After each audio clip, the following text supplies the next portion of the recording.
زلعلم هيوتيخا معقب ييناتي كسام مجرش تاخيد نعخت قتيلة من قدي كله مساخا كسام مجرش تاخ كختلكاي ناي هيوتي والتا كختلكاي ناي هيوتي والتا من قدي كله يسوس مساخا كسام مجرش تاخيد قويتاي مساخا من قدي كله يسوس مساخا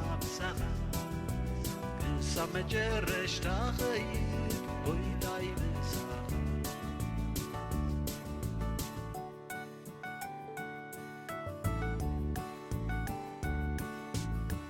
مكرانا بسدت أبزفرح معبل نعقا آمينة بهيوت كنبل ناي لب سلام دستان كله زهاب كاني نعقا آمينة حاضر آلوني نعقا آمينة حاضر آلوني من قدي كله يسوس مساخا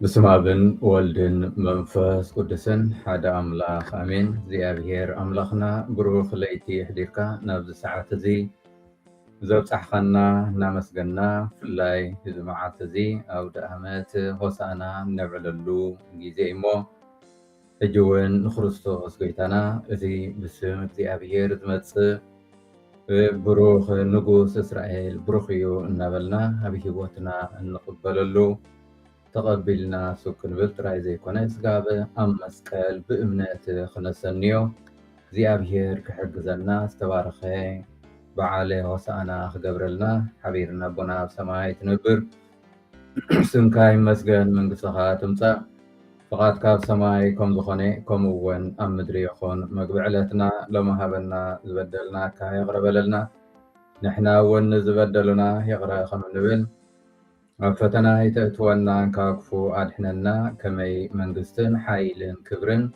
نزل عالم نتكيامين سلام نعاقي ومريم صقاز ملأكي زيابيهر مساخيو انكابانستي استبارك أخي نايكر تغفر يسوس كا استبارخيو وقدست مريم أدى أملاخ لمن لنا نعانا نهاتان نحجن بجيزي موتنان آمين سبحات نأبن نولدن نمنفس قدسن يخون تنتخم تنبري حجخا نوترو نزل عالم آمين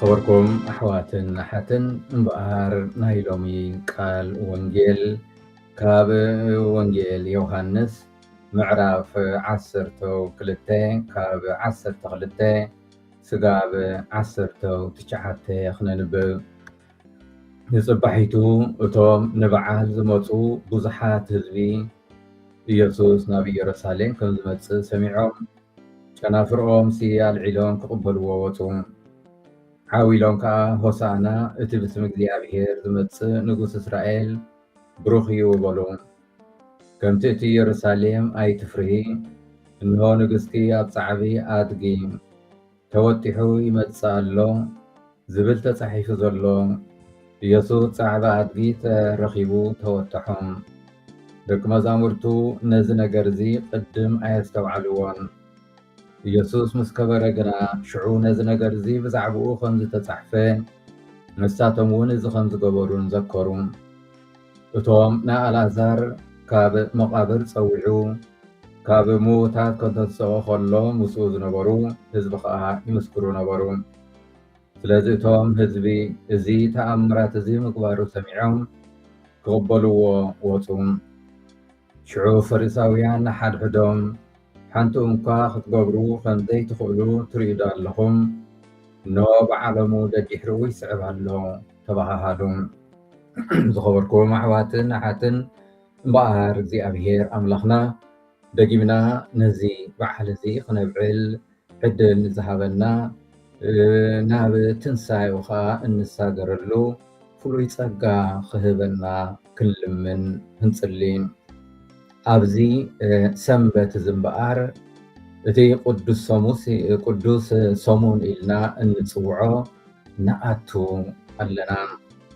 ብሓጎስ ስየ ሓቲርና ወይ ተሰኪምና ሆሳዕና በኣርያም እቲ ብስም እግዚኣብሔር ዝመፅእ ንጉስ ብሩኽ እዩ እናበልና ብታሕጓስ ከዓ ንኣትዎ ኣለና። ምስናይ እዚ ግን ኣብ ውሽጢ ልባትና እዚ ጉዕዞ እዚ ናብ መስቀል ከም ዝመርሓና ንፈልጥ ኢና። ሰንበት ዘሆሳዕና እምበኣር ፅምብል ወይ በዓል ጥራይ ኣይኮነን፣ ዕድመ እዩ። ክሳብ መወዳእታ ምስ ኢየሱስ ክንመላለስ ዝፅውዕ ዕለት እዩ። ምክንያቱ ድሕሪ እዚ እንታይ ከም ዝመፅእ ነፍሲ ወከፍና ብታሪክ ብቅዱስ መፅሓፍ ብትምህርቲ ቤተክርስትያንና ንፈልጦ ኢና። ኢየሱስ ናብ ኢየሩሳሌም ምስ ኣተወ ናብ ሓንቲ ፍፅምቲ ዝኾነት ክፋል ዓለም ወይ ከተማ ያተወን። እንታይ ደኣ ወጥርን ፍርሕን ሕቡእ ስቃይን ዝመልኦ ቦታ ኣተወ።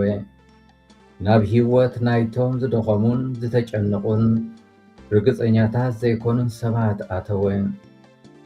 እዚ ሎሚ ኣብ ሂወትና ዘጋጥመና ዘሎ ኩነታት እዩ። ብዙሓት ስድራ ቤታት ብዙሕ ፆር ተሸኪመን ዝኸዳ ኣለዋና። ብዙሓት መዓልታዊ ድሌታትን ደቀናን ቤተሰብናን ዘድልዮ ንምምላእ ንቃለስ ኣለና። ናይ ፅባሕ ንሽገር እንሓስብ ብዙሓት ኣለና። ብለይቲ ዘይድቅሱ ነዚ ንኸመልኡ ወለድን ኣሕዋትን ኣሓትን ኣለውና።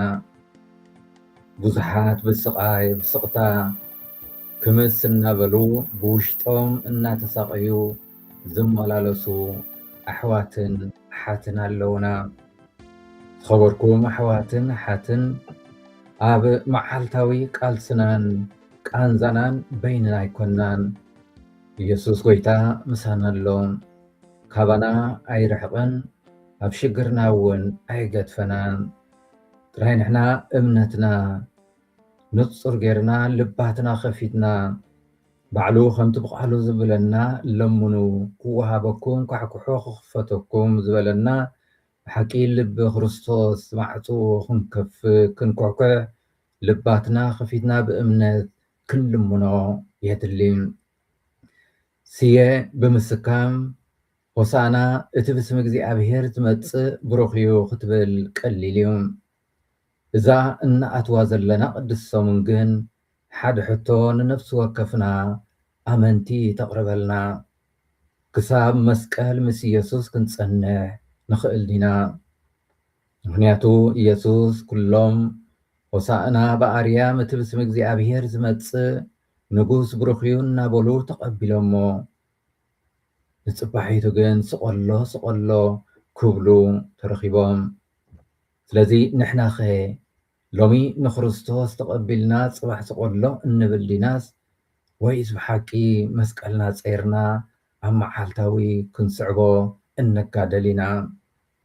ስለዚ እዛ እናኣትዋ ዘለና ቅዱስ ሰሙን እምበኣር ከምቲ ቀዲመ ዝበልክዎ ክሳብ መስቀል ምስ ኢየሱስ ክንፀንሕ ንኽእል ዲና እናበልና ንገዛ ርእስና ክንሓትት።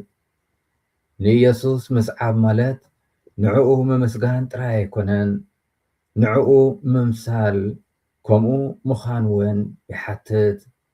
እዚ ማለት ከምቲ ክርስቶስ ንጉስ ክንሱ እታ ዝተሓተት ኣድጊ ክመርፅ ዝኸኣለ ንሕና እውን ብትሕትና ንዕኡ ክንመስል፣ ንሕና እውን ኣብ መዓልታዊ ሂወትና መስቀልና ሒዝና ክንስዕቦም። ስለዚ ሎሚ ኣብ ኢየሱስ እንታይ ኢና እንርኢ?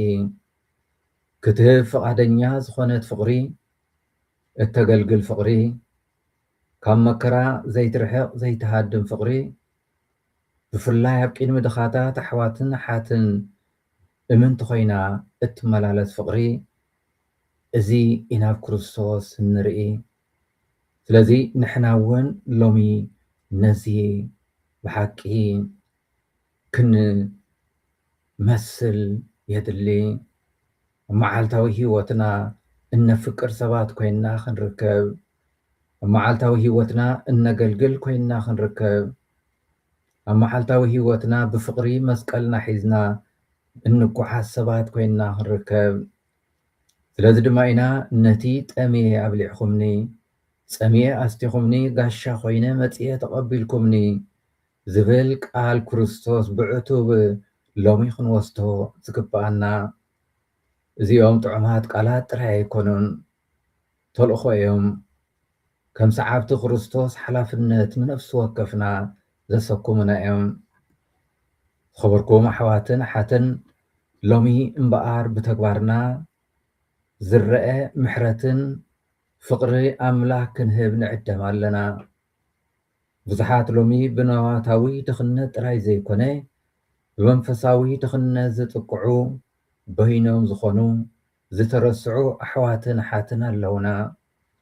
ሎሚ ኢድና ዘርጊሕና ክንበፅሖም ንዕደም ኣለና። ከምቲ ንክርስቶስ ኣይሁዳውያን እስራኤላውያን እቲ ብስም እግዚኣብሔር ዝመፅእ ብሩኽ እዩ እናበሉ ዝተቐበልዎ ንሕና እውን ብሓቂ ኣብቶም ፅጉማት ድኻታት ጉሉላት ኣሕዋትናን ኣሓትናን ክርስቶስ ክንርኢ እሞ እቲ ብስም ክርስቶስ ዝመፅእ ብሩኽ እዩ እናበልና ንዕኦም ነቶም ዝፀምኡ ማይ ክነስቲ፣ ነቶም ዝዓረቑ ክንከድን፣ ነቶም ምፅንናዕ ዘድልዮም ክነፀናንዕ እግዚኣብሔር ኣምላኽ ይሓተናሎም። ስለዚ ነቶም በይኖም ኮይኑ ዝተረስዑ ኣሕዋትን ሓትን ሎሚ ኢድና ዘርጊሕና ክንበፅሖም ንዕደም ኣለና። እቲ ዝዓበየ ናይ ምሕረት ተግባር ግዜና ክኸውን ዘለዎ እምበኣር ንኣሕዋትናን ሓትናን ኣቓልቦና መሃብ እዩ። ፅኒኢልካ ሽግሮም ድልየቶም ምስማዕ እዩ።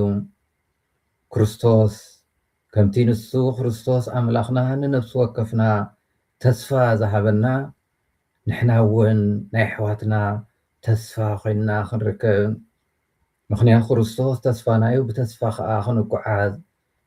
ኣብ መስቀል እውን እንተኾነ መድሓኒትና የሱስ ክርስቶስ ተስፋ ይቆረፀን፣ ኩሉ ንሰማያዊ ኣቦ ኣሕሊፉ ሃበ። ከም ኣካል ክርስቶስ መጠን እምበኣር ብፀሎት ብምትብባዕ ብተግባራት ምሕረት ንሓድሕድና ተስፋ ክንወሃሃብ ክንፀናናዕ ዝተፀዋዕና ኢና። እቲ ክንገብሮ እንኽእል ንእሽቶ እዩ ክንብል ንኽእል ኢና። እንተኾነ ግና ኣብ ቅድሚ እግዚኣብሔር ኣምላኽ ዝኾነ ናይ ፍቅሪ ተግባር ንእሽቶ ዝበሃል የሎን። ሎሚ ንዝጠመየ ኣብ እንዕንግለሉ፣ ሕሙማት ምብፃሕ ኣብ እንፀናንዓሉ፣ ምእንቲ ኣሕዋትን ኣሓትን ኢልና ኣብ ፀሎት ኣብ እንፅመደሉ በዚ መንገዲ እዚ ንክርስቶስ ስጋብ መጨረሻ መሳኻ ኣለኹ ንብሎ ኣለና ማለት እዩ። እዚኣቶም እዮም እቶም መስቀል ክርስቶስ እንስከመሎም መገድታት። ስለዚ ነዚ በዓል እዚ ክነብዕል ከለና እምበኣር እግዚኣብሔር ኣምላኽና እዚ ተልእኾ እዚ ይህበና። ነዚ ተልእኾ እዚ ከዓ ክንዕጠቕ ንዕደም ኣለና እምበኣር ክርስቶስ በዛ ሰንበት እዚኣ ብክብሪ ናብ ኢየሩሳሌም ክኣቱ ተረኺቡ። ንፅባሒቱ ግን ስቆሎ ስቆሎ ተባሂሉ ክኽሰስ ኣብ መስቀል ክስቀል ክኢሉ ነዚኣ ቤተክርስትያንና እዚ ሰሙን እዚ ቅዱስ ሰሙን ኢላ እትፅውዖ። ምክንያቱ እታ ናይ መጨረሻ ዕለታት ክርስቶስ ኣብ መስቀል ዝወዓለሉ ስለ እንዝክር፣ ሞቱ ስለ እንዝክር፣ ትንሳኤኡ ስለ እንዝክር፣ ቅዱስ ቁርባን ስግኡን ደሙን ንክንበልዕ ዝሰርዓሉ ክህነት ዝሰርዓሉ ዓበይቲ ምስጢራት ስለ እንዝክር። ስለዚ ናብዚ መዓልቲ እዚ ክንኣቱ ከለና እምበኣር በዚ መንፈስ እዚ ክንኣቱ ንሕና እውን ኣብዛ ሰሙን እዚኣ ብዝግባእ ብፆምን ብፀሎትን ንክርስቶስ ስጋብ ትንሳኤ ክንስዕቦ እሞ በታ ለይቲ ትንሣኤት እያ ምስኡ ክንትንስእ እግዚኣብሔር ክሕግዘና ንነፍሲ ወከፍና ሎሚ ይዕድመና ኣሎ እሞ ነዚ ዕድመ እዚ ተቐቢልና እሙናት ኣገልገልቲ ኮይና እንርከበሉ ጸጋ ሓይሉ ክህበና ናብቲ ልዑል ኣምላኽና ክንጽልን ክንልምንን ኣቦና ኣብ ሰማይ ትነብር ስንካይ መስገን መንግሥትኻ ትምጻእ ፍቓድካ ኣብ ሰማይ ከም ዝኾነ ከምኡውን ኣብ ምድሪ ይኹን ምግቢ ዕለትና ሎሚ ሃበና ዝበደልናካ ቅረበለልና ንሕና እውን ንዝበደሉና ይቕረብ ከም እንብል ኣብ ፈተና ይተእትወና ካብ ክፉእ ኣድሕነና ከመይ መንግስትን ሓይልን ክብርን ንዘለኣለም ናትካ እዩ ኣሜን። ሰላም ንዓኺ ኦ ማርያም ጸጋ ዝመልኣኪ እግዚኣብሔር ምሳኺ እዩ እንካብ ኣንስቲ ዝተባረኪ ኢኺ ናይ ከርሥኺ ፍረ ኢየሱስ ከዓ ዝተባረኸ እዩ። ኦ ቅድስቲ ማርያም ኣደ ኣምላኽ ለመነልና ንዓና ናሃጣን ንሕጅን ብጊዜ ሞትናን ኣሜን። ስብሃት ንኣብን ንወልድን ንመንፈስ ቅዱስን ይኹን ጥንቲ ከም ዝነበረ ሕጂ ከዓ ንወትሩ ንዘለዓለም ዓለም ኣሜን። እግዚኣብሔር ስለ ኩሉ ነገር ዝተመስገነ ይኹን። ዝተባረኸን ዝተቐደሰን በዓለ ሆሳእና ይግበረልና።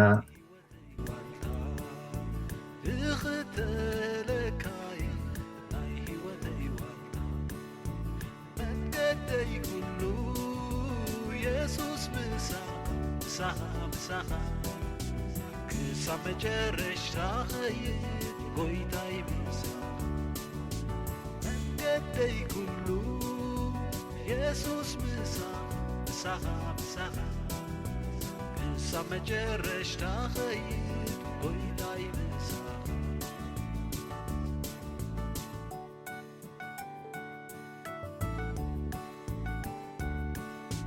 ኣብ መከራን ኣብ ስደትን ኣብ ዘፍርሕ ማዕበል ንዓኻ ኣሚነ ጽበር ብሕይወት ክነብር ናይ ልቢ ሰላምን ደስታን ኩሉ ዝሃብካኒ ንዓኻ ኣሚነ ጽበር ሓደራ ኣሎኒ ንዓኻ ኣሚነ ጽበር ሓደራ ኣሎኒ መንገደይ ኩሉ ኢየሱስ ምሳኻ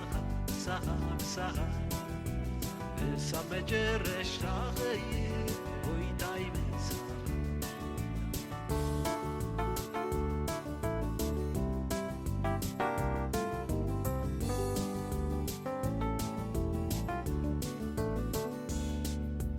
ዘሰናኽለኒ የለን ካብ ትሕቲ ኣኽናፉ ዝወስደኒ ሓይሊ የልቦ ካብ ኢዱ መንዚዑ ሰይጣን ድማ ካባኻ ክፈልየኒ ክሓስብ ካብ ናትካ ፍቕሪ ፍጹም ዝፈልየኒ የለን ካብ ናትካ ፍቕሪ ፍጹም ንዓይ ኣይፈልየኒ መንገደይ ኩሉ ኢየሱስ ምሳኻ